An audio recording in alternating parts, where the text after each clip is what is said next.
So let me ask you, what's better and which would you rather have more of in your life? Stress or peace? Find out how to turn your life's major disasters into minor disruptions next.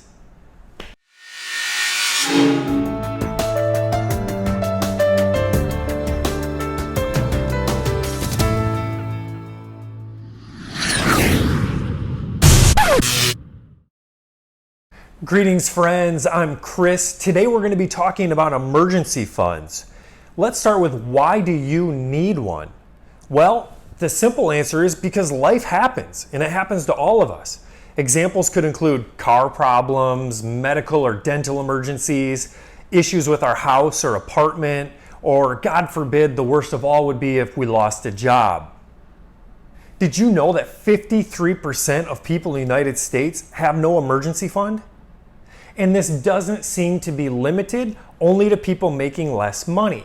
Of people who make six figures or more, so $100,000 a year or more, 35% don't have an emergency fund either.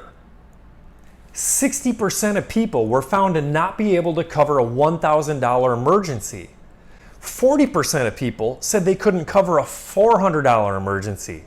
Friends, let's change that.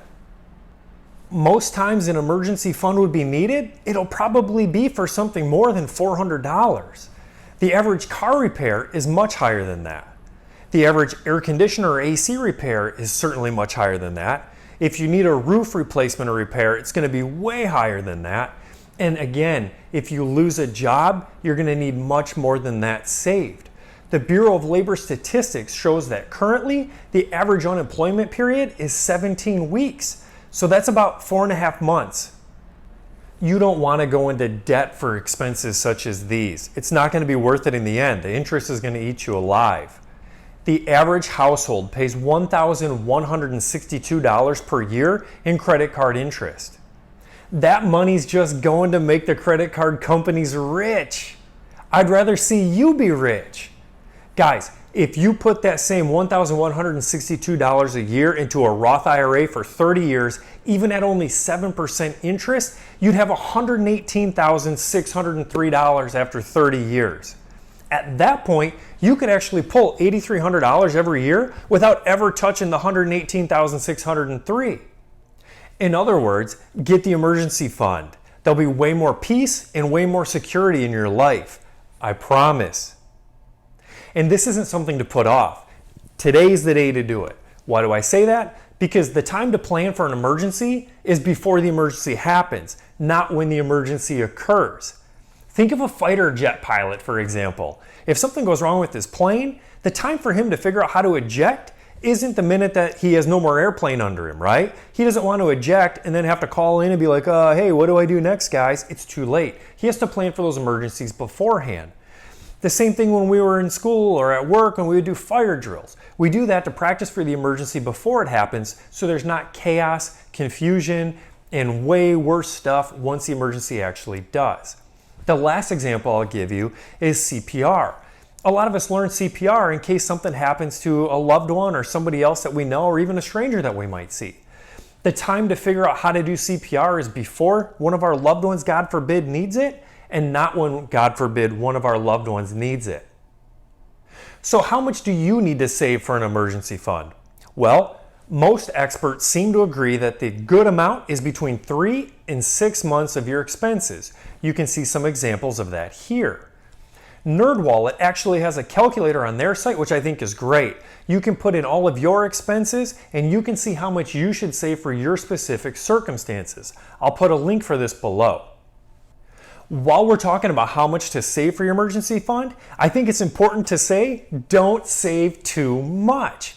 And yes, I realize the irony. And as this channel grows and more videos come, I totally see that this is going to be one of the rare and few times that I'm not going to tell you to save more and more and more. The reason I say that is because of inflation.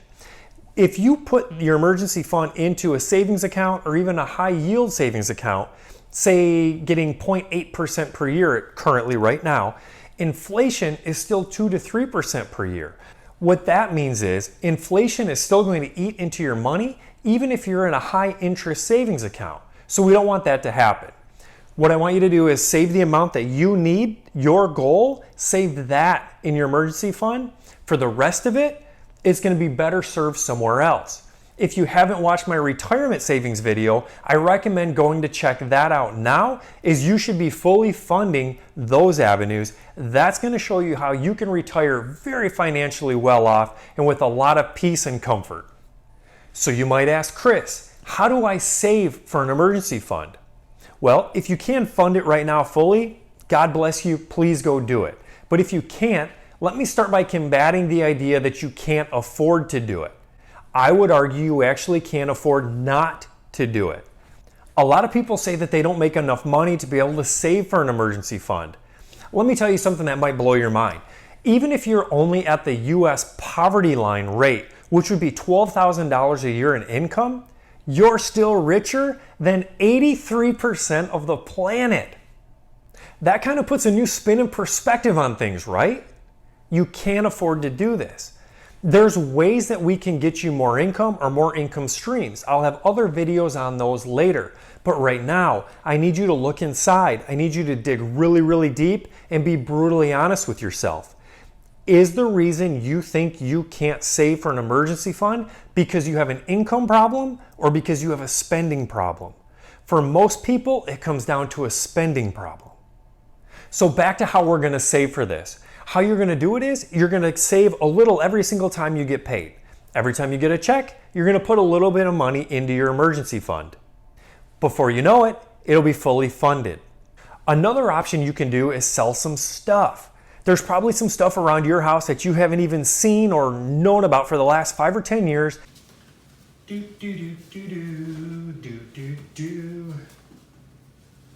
Honey, is this Medela Symphony hospital grade pump something we forgot to sell?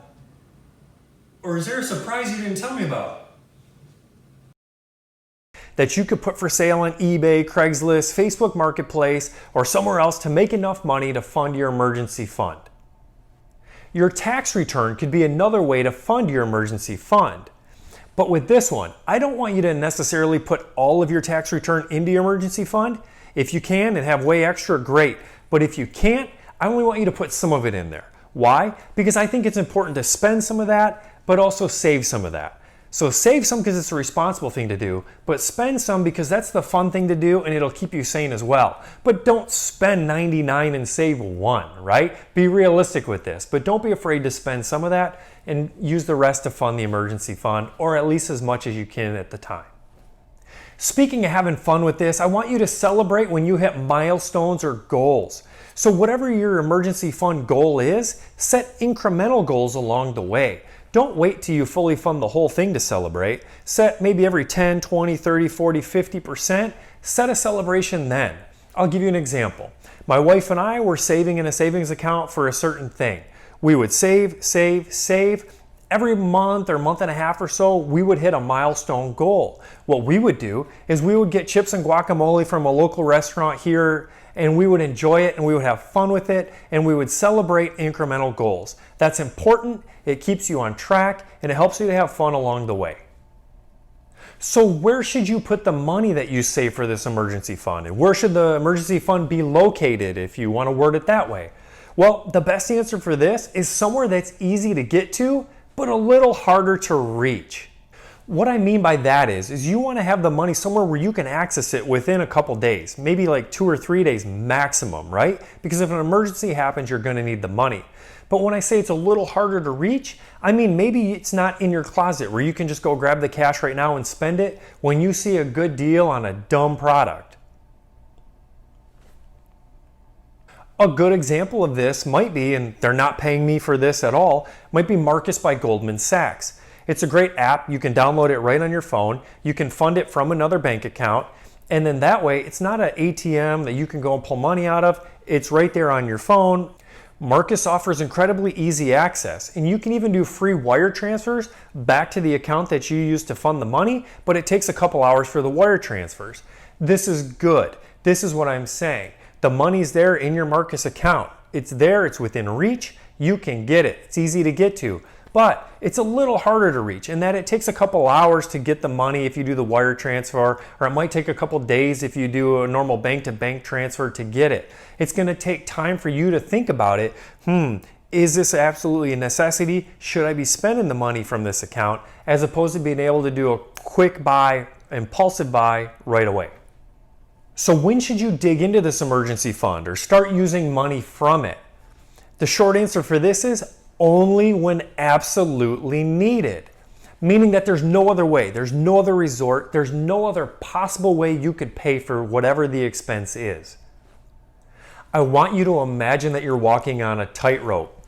I also want you to imagine that the emergency fund is your safety net. There's security in having it there. There'd be way more stress for you today without it. Yeah, you could remove your safety net or your emergency fund, and you could try to walk without it, but you're greatly and exponentially increasing your chances of disaster. So to quickly summarize, let's go over some do's and don'ts. Let's start with the do's. Number 1, do it. Get the emergency fund established. Life happens to all of us. Be ready. Prepare now, not during the emergency. Number 2, I want you to fully fund it or save for it if you need to until you have it fully funded. Number 3, you're going to put it somewhere where it's easy to get but a little harder to reach. And number 4, you're going to do all this so that you can turn life's major disasters into minor disruptions. Now let's go over the don'ts. Number 1, don't go into debt for these emergency expenses. It's not going to be worth it. Don't use a credit card.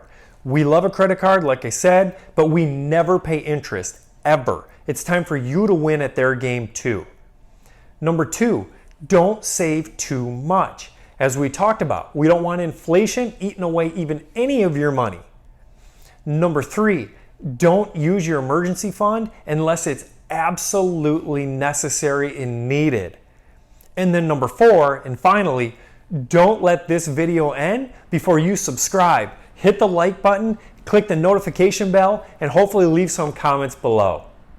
It really helps more than you know. The YouTube algorithm then helps this video reach more people, and so more people can potentially be helped. So thank you so much in advance. Really appreciate it.